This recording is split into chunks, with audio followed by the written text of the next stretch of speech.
Yo les decía en el saludo que obviamente estos no son buenos días y cada mañana o a la madrugada cuando nos despertamos y antes de prepararnos para venir a la radio, revisamos cómo amanece este país y vemos siempre que en, en estos últimos meses, quizás los últimos años, que hemos tenido que soportar realmente golpe tras golpe los ecuatorianos, ¿no? Y ahora no paramos de hablar de una masacre a una familia en Esmeraldas y continuamos con que además en todo este tiempo las masacres en las cárceles y las balaceras en la playita del Guasmo en Guayaquil y el asesinato a un padre frente a su hijo menor de edad en un cajero en Ibarra.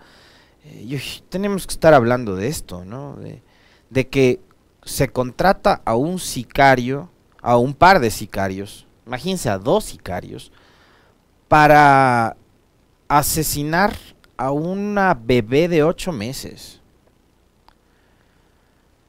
Y esto indistintamente de si seamos o no seamos padres, porque en mi caso les habla el padre de una niña maravillosa, además, ¿no? De ocho años. Pero esto tiene que ver más con la sensibilidad y con nuestra condición de seres humanos. O sea, parecería que estamos perdiendo precisamente eso. Perdiendo el más común de los sentidos, que es el sentido común, que nos hace además a nosotros eso precisamente, ¿no? El ser personas conscientes, sintientes, seres humanos. Es por eso yo les decía, esto es indistinto de si somos o no somos padres. Yo creo que en este país no debe existir una sola persona, sea o no sea padre, sea o no sea madre, sea niño, joven, adolescente, adulto, adulto mayor, lo que sea, a quien esta noticia no le provoque por lo menos un poco de indignación.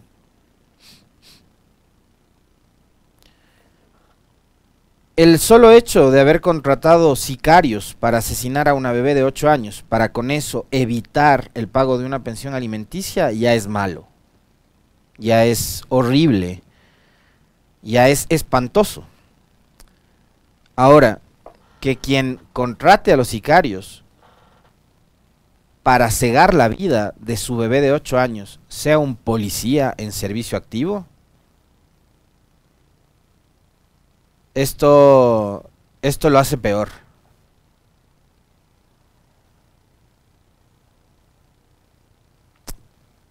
8 meses. Dije años. Perdón. Corrijo. 8 meses.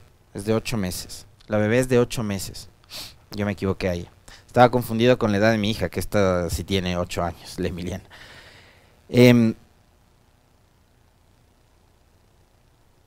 Ya el hecho, les decía yo, es malo, ¿no? Es horrible, es espantoso, es un crimen atroz. Nos habla de una descomposición realmente profunda de esta sociedad y que quien sea el autor intelectual de este crimen sea un policía en servicio activo, créanme que hace que esto sea todavía más doloroso, porque es en manos de esas personas que llevan uniforme, que son los únicos además autorizados a portar armas en este país, son los que están a cargo de nuestra seguridad. Para los dos sicarios y para el padre de esta bebé de 8 meses, lo único que se les puede desear, de verdad, les digo, es que se pudran en la cárcel.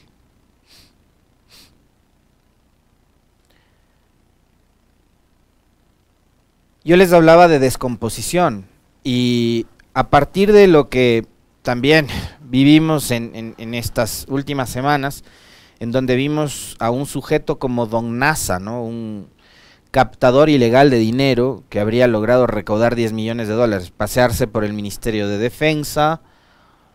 Después se descubre que parte de sus socios, cuentaahorristas, qué sé yo, eran militares y después que estarían involucrados en estas redes piramidales de captación ilegal de dinero, no menos de 300 policías, y después aparece un video con uniformados agradeciendo a Marquito y a Dieguito, que también tiene una pirámide de Renacer, en donde entrega unos intereses realmente descomunales del 90% a sus cuentaahorristas y tales. Y después recordamos los casos de corrupción del ISPOL y otras tantas historias que vinculan a policías en servicio activo y en servicio pasivo con casos de corrupción, con casos que tienen que ver con hechos ilícitos, etcétera, etcétera, etcétera. Y uno sí se plantea sobre qué está pasando con este país, qué está pasando con las instituciones de este país. Y sí, como les decía yo, lunes o martes, en una institución que tiene 53,000 integrantes, esa cifra la dio aquí hace un par de días el general Patricio Carrillo, ministro del Interior, no podemos tampoco caer en esa facilidad que es el generalizar, ¿no? Decir, toda la policía está corrompida.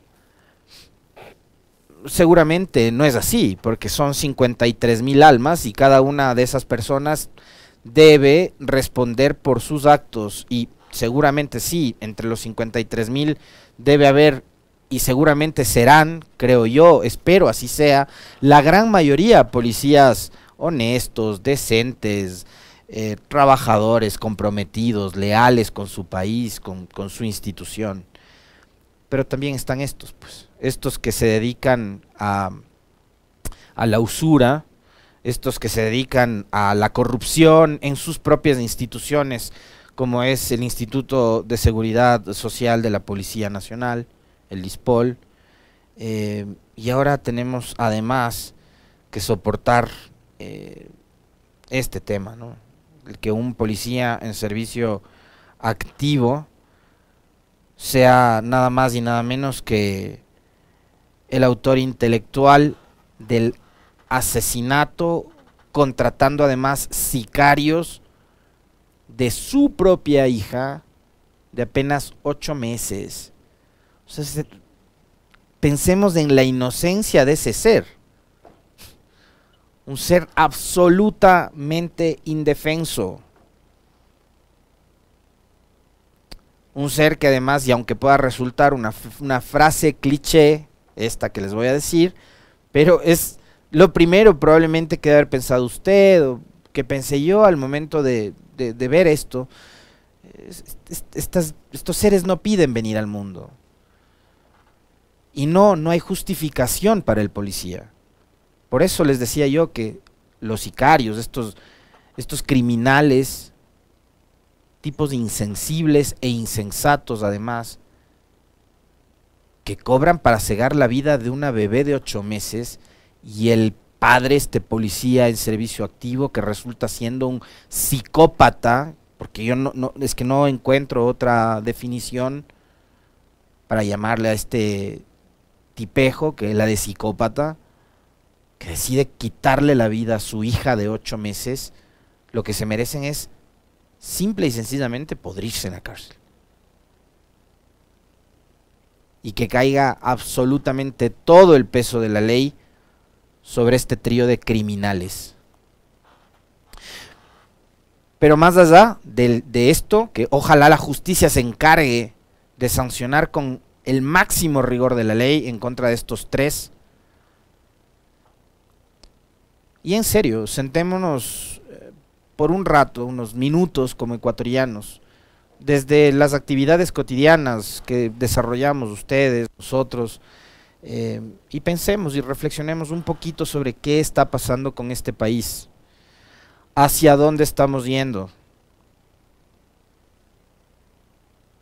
qué es lo que queremos de este país, si nos sentimos seguros en este país, si nos sentimos representados por quienes hoy están al frente de las diferentes instituciones, si estas autoridades además están asumiendo como suyas, como propias, las necesidades de la comunidad que confió en ellos en el momento de depositar un voto.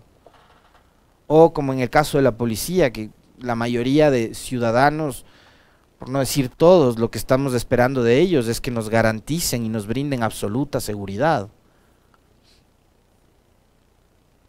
sin importar cuál sea el gobierno de turno, etcétera.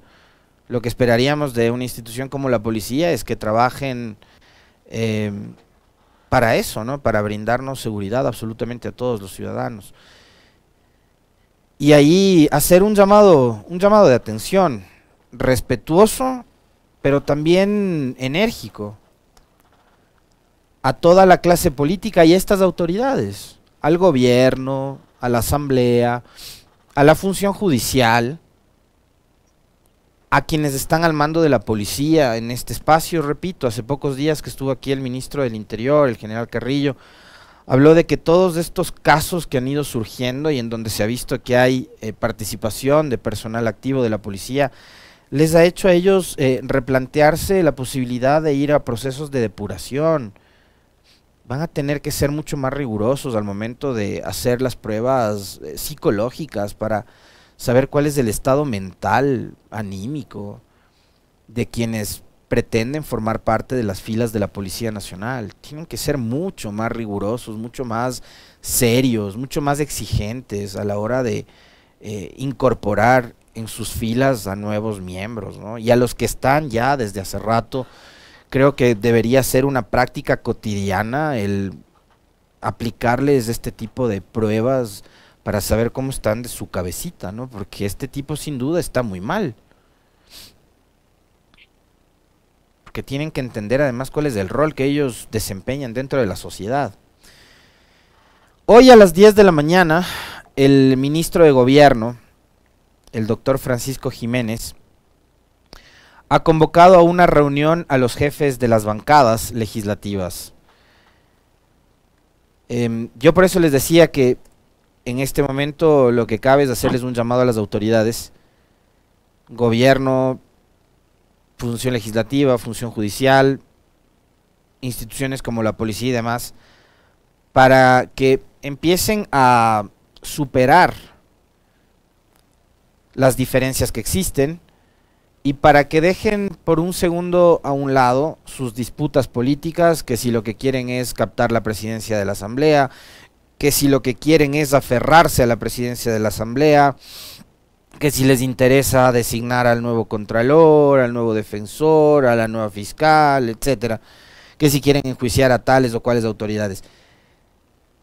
De verdad, ocúpense de lo importante y dejen lo que para ustedes es urgente o consideran urgente para un poquito después, una vez que a los ciudadanos les den respuestas con respecto de los pedidos más urgentes. Y yo les decía, a propósito de una serie de estudios de opinión que hemos tenido la oportunidad de ver también en los últimos días, inseguridad, crisis económica y desempleo, atención en salud y problemas de adicción, consumo de droga y alcohol son los principales problemas que hoy aquejan a nuestra sociedad. Si yo saldría a la calle a preguntar a los vecinos o a los ciudadanos con los que me encuentro a diario, créanme que lo último que les debe preocupar es la disputa entre la señora Zori y el resto de bancadas, o del resto de bancadas con la señora Zori. Lo que le preocupa es esto: qué inseguridad, ¿ya? Que tienen miedo de salir a las calles, que ahora da miedo sacar plata de un cajero electrónico, porque no sabes si es que atrás tuyo hay un criminal que quiere robarte y por robarte te puede quitar la vida. Además, en este país, por robarte celulares te matan. El tema del desempleo y la crisis económica sigue siendo una urgencia. Y ahora aparecen estos problemas de salud que tienen que ver con el excesivo consumo de alcohol y de drogas en nuestra sociedad. Eso le preocupa a la mayor parte de ciudadanos. La bronca entre políticos, a ellos les interesa, a ellos les preocupa, para ellos es urgente resolver esa bronca, porque se trata de acaparar espacios de poder, pero los problemas reales están en la calle y son los que les acabo de mencionar. Los que esperan ustedes y esperamos nosotros, obviamente, que se resuelvan lo más pronto posible. Lo más pronto posible. Entonces, hoy que se reúne, señor ministro Jiménez, con los jefes de bancada, ponga este tema de la seguridad como una de las prioridades. Más allá de la diferencia que exista hoy mismo entre el Ejecutivo y la Asamblea, y también esas escaramuzas que ha habido de que si voy a gobernar sin Asamblea, me voy a la muerte cruzada, y una serie de amenazas que han surgido desde el discurso del presidente de la República, empecemos a mirar qué es lo que está pasando con los ciudadanos. Probablemente muchos de esos ciudadanos que confiaron en el presidente Lasso cuando era candidato y terminaron votando por él, y con seguridad les digo, hoy probablemente estén muy decepcionados de él, como decepcionada estaba la señora presidenta de la UNE, Isabel Vargas, del día de ayer, que dijo, sí, le creímos, confiamos en él, y hoy nos ha engañado y no sé qué. Entonces así seguramente muchos más ecuatorianos deben sentirse así, defraudados, traicionados, decepcionados, engañados, etcétera. Entonces, ministro, llamado respetuoso, hoy que se va a reunir con las bancadas en la Asamblea a 10 de la mañana, aborde el tema de la seguridad y de manera conjunta entre función ejecutiva y función legislativa, y ojalá algún rato también se logren juntar el resto de autoridades de las demás funciones del Estado. En este caso creo que tendría que estar también la función judicial muy comprometida, den respuestas al país. Tienen que darle respuestas a los ciudadanos, porque no puede ser posible que nos sigan matando. No puede ser posible que se contraten sicarios para asesinar a una bebé de 8 meses. Este país no puede convertirse en una selva, en donde además hay ciudadanos que por efecto de la inseguridad están pidiendo que a los policías prácticamente les den una licencia para matar y no se hagan responsables de sus actos. ¿Ustedes creen que con esto, por ejemplo, las leyes, la normativa debería ser laxa con la policía al momento de intervenir? Pero si hay policías en servicio activo que están contratando sicarios para matar a sus hijos. ¿Se dan cuenta la institución? El tipo de integrantes, de miembros, de efectivos que tienen en sus filas. Creo que hay que pensar muy bien qué respuestas le van a dar ustedes, los políticos, las autoridades, quienes están al mando de las instituciones a este país. Pero ya es hora de que den respuesta. Ojalá, más allá de la disputa política, hoy, ministro Jiménez, asambleístas, pongan por delante de sus intereses los intereses de las grandes mayorías. El Ecuador hoy está demandando seguridad. Los ecuatorianos sienten que este país se está desangrando. Los hijos no queremos que nuestros padres salgan al cajero y no regresen a la casa. Y nuestros hijos quieren lo propio, que nosotros también podamos, después de trabajar, regresar a casa, compartir con ellos. Si las escenas y los hechos de violencia que se han registrado en estos últimos días en este país no nos hacen reflexionar y no nos obligan a tomar un nuevo rumbo como sociedad, me da la impresión de que estamos perdidos.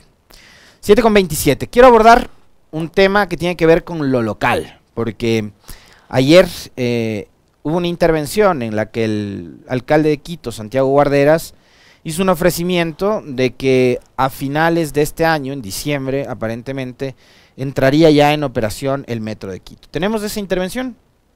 Vamos a verla, escucharla. Vale. Pero cada uno tiene que asumir la responsabilidad de nuestros periodos. Yo no puedo asumir la inacción y la corrupción de enero a julio. Y por lo tanto, yo no puedo asumir los datos nefastos que tuvo una administración en ese periodo. Yo responderé de los actos que a partir del 1 de octubre lo vengo desarrollando en la administración municipal. Por eso debo señalar que entre enero y septiembre del 2021, la administración anterior ejecutó apenas el 48% del presupuesto anual de inversión.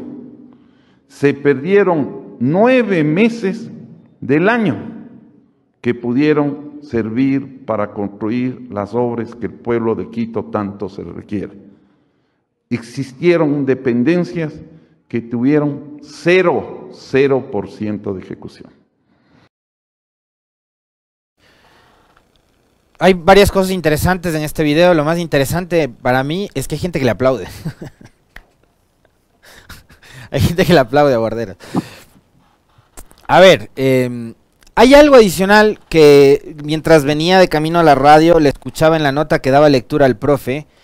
Y si está el profe por ahí, espero que esté por ahí, me escuche y lea el tramo de la nota que tiene que ver con este asunto del metro, en donde dice Guarderas que espera que sea el 15 de diciembre este proyecto que salga adelante y que no haya nadie que obstaculice ni que boicotee el proyecto. Profe, si me ayuda con esa línea, le agradezco. Sí, por favor, déjeme revisar el asunto para... Sí, pero textual lo que dijo. No vamos a permitir que boicoteen el metro. A ver. Según el cronograma de trabajo del Metro de Quito, se espera que comiencen las operaciones el 15 de diciembre. Mientras tanto, aún quedan procesos como el concurso. Para julio de este año se espera contar ya con la operadora internacional y hasta el momento existen 11 empresas que están interesadas en el Metro de Quito. No van a poder boicotear un proceso que se le está llevando técnica y transparente y que, como pedido de ustedes, nos va a permitir en el mes de diciembre poner en operación el Metro de Quito, dijo el alcalde Santiago Guarderas. Gracias, profe. A ver, ¿saben por qué yo le pedía al profe que lea esto? Porque, ¿recuerdan lo que dijo Santiago Guarderas cuando ya se convirtió él en alcalde? ¿Se acuerdan lo que dijo sobre el proyecto del metro? Quien dice hoy que no va a permitir que boicoteen este proyecto tan importante para la ciudad. ¿Saben lo que dijo? ¿Se acuerdan? Dijo que el metro era un elefante blanco. Entonces, el primer boicoteador en su administración del metro terminó siendo él mismo, diciendo que el metro, una obra que le cuesta un montón de plata a esta ciudad, con la que a propósito yo nunca estuve de acuerdo, no creo que va a ser la gran solución el metro, y hay un millón de razones, algún rato voy a hablar del tema del metro, por las cuales yo no creo en el metro, porque además no es un proyecto autosostenible y sustentable, con el pasajito ese de 40 centavos que pretendían poner al principio. Entonces él fue el primero que se boicoteó solito el metro. Bueno, segundo, dice que él no se va a hacer cargo de la administración anterior. En este país, a ratos se abusan de la inocencia, de la candidez y de lo buenas gentes que somos los ecuatorianos. Pero si él no se acuerda, le vamos a hacer acuerdo a nosotros. Doctor Guarderas, usted fue el vicealcalde de Yunda. Doctor Guarderas, usted fue candidato de las listas a concejales en el sur de Quito por Yunda. Doctor Guarderas, usted llegó de la mano al municipio con Yunda. Así que no es solo Yunda el que tiene que hacerse cargo de la administración anterior, usted también.